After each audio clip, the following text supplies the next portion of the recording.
የኢትዮጵያ ስርዓት ቁጥር ከፍተኛ መሆኑ ይታወቃል፣ ይታመናል፣ ግልጽም ነው።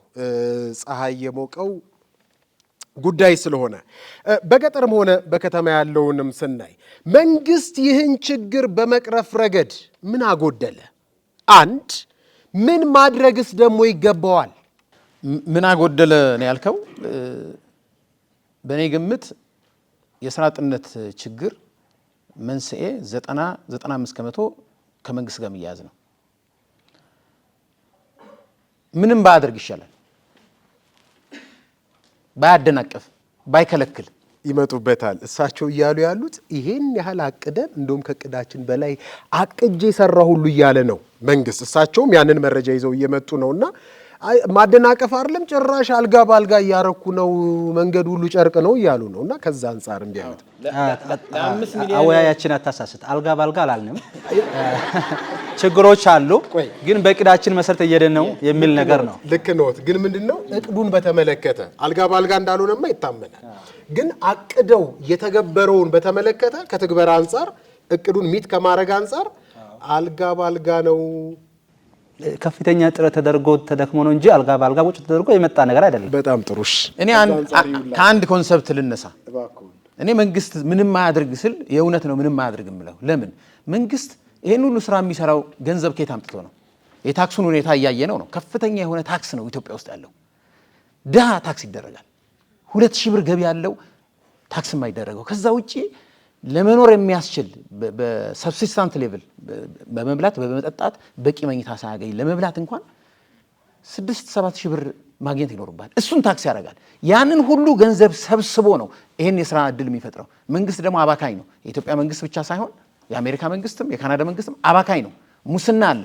ይሄ የምናየው ነው። በየቢሮክራሲው ስንሄድ አገልግሎት ማግኘት አስቸጋሪ ነው ያለ ሙስና። አሁን ይሄ የመንግስት ባህሪ ነው።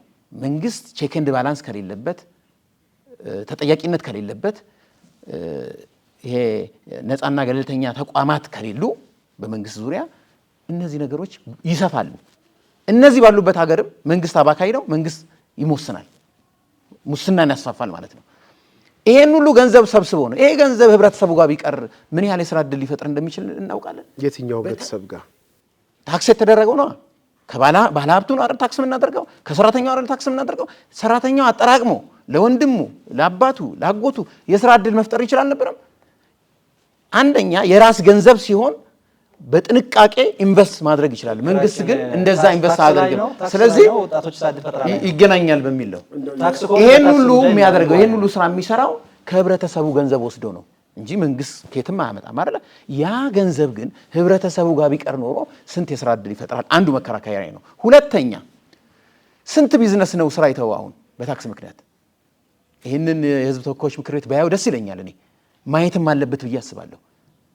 አሁን ፍቃዳቸውን ለመመለስ ጥረት እያደረጉ ያሉ ቢዝነሶች አዲስ አበባን ብቻ እንኳን በእኔ በሲምፕል ኦብዘርቬሽን በምልከታ በርካታ ናቸው።